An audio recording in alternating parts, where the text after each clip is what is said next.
Trump turning on Putin, claiming he's had enough of him and his antics. A lot of people are dying, and it should end. And I don't know, we get a lot of bullshit thrown at us by Putin. For you want to know the truth, he's very nice all the time, but it turns out to be meaningless.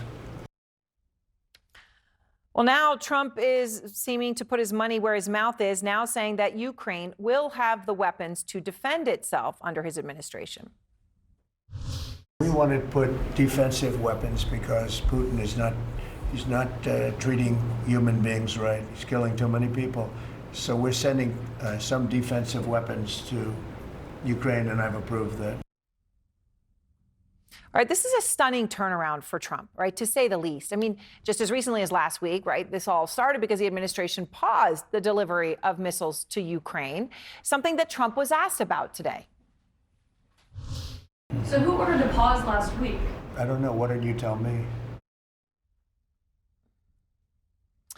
Well, we will in just a moment. We've got some new reporting on this, and Natasha Bertrand is breaking some significant news on that in just a moment. But of course, despite the criticism today that Trump has had for Putin, the reason it is so stunning and so shocking to anyone watching is because we have all heard Trump shower Putin with praise for years. I also have a very good relationship, as you know, with President Putin. I knew Putin very well, got along with him actually great. Putin is a nicer person than I am. So now I like Putin. Now, Putin called me a genius, by the way. And since the beginning of Putin's war in Ukraine, Trump has done something even more than those personal accolades, right? He has actually repeated Putin's talking points about the war again and again. A dictator without elections. Zelensky better move fast or he's not going to have a country left. You should have never started it. You could have made a deal. And Trump, remember this, he told Time magazine, and I quote him, "I think what caused the war to start was when they started talking about joining NATO," referring to Ukraine. That, of course, is one of the key propaganda talking points from Putin. And today, longtime Putin ally, top Russian security official now, Dmitry Medvedev, is mocking Trump for, he says, flip-flopping, writing online, quote, "The American is riding his favorite political swing again. How should we treat this? Nothing. Continue to achieve the goals of the special military operation." Natasha Bertrand is live in Washington with some real breaking news on this. Natasha, you are getting new information about what sort of sparked all of this, which appears to be suddenly the U.S. paused weapon shipments to Ukraine last week. All of a sudden, there was this pause, and we just heard Trump deny knowing who ordered the pause, but you've learned what happened.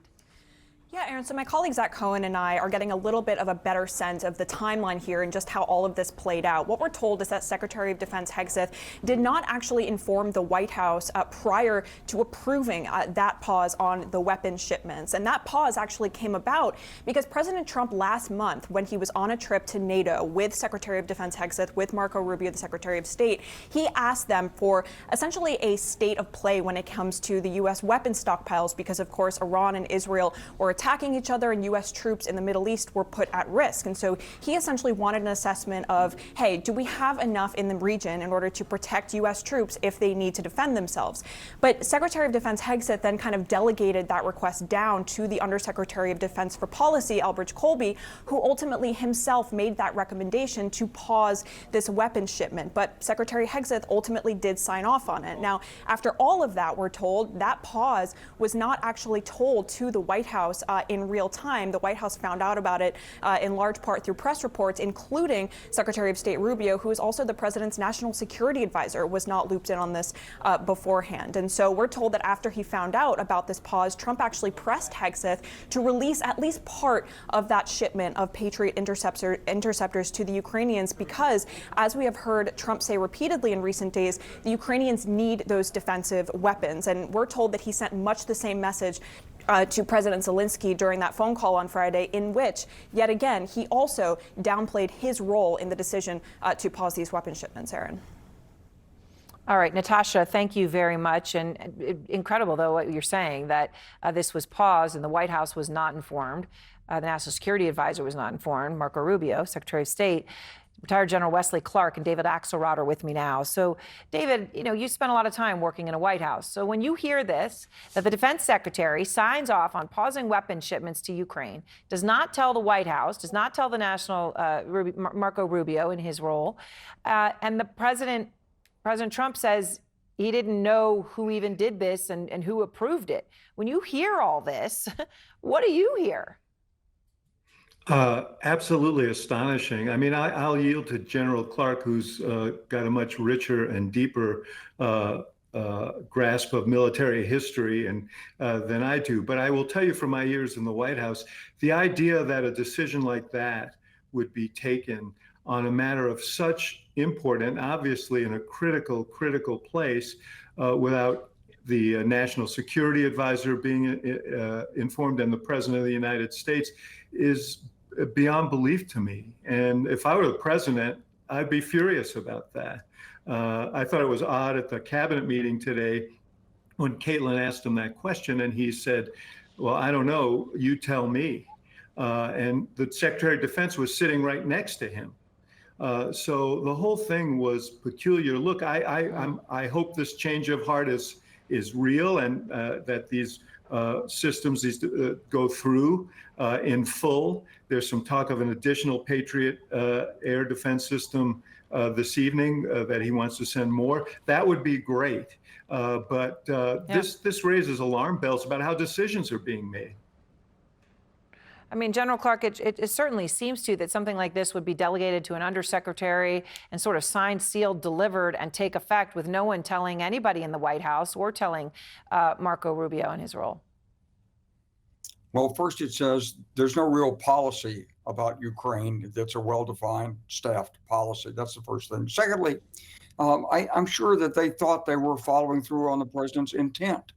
The president has used rhetoric about Putin for several months now. I'm frustrated. This is not right, blah, blah, blah. Vlad, stop it. But he never has done anything. And so you have to believe if you're in the administration that all along there's an understanding. It's what Vice President Vance said at the Munich conference. He says, you Europeans are going to have to take care of yourselves. We're too busy. We don't have the resources, et cetera, et cetera. And so I think they just thought they were following through on the president's priorities. But back to what David said, the rhetoric's fine. But if you're going to really provide defense, what is defense? You want defense? Shoot the archer, not the arrows. Shoot the archer. And that means going deep, airfields, a lot of things, not just Patriot missiles. Right. And obviously, in terms of changing what's actually going to be provided, which, David, brings me to what Trump said today. Because as General Clark points out, yes, his rhetoric about frustration with Putin has risen over recent months, right? But his actions and his long history has said the opposite. So what he said today was very significant about Putin. Here it is again.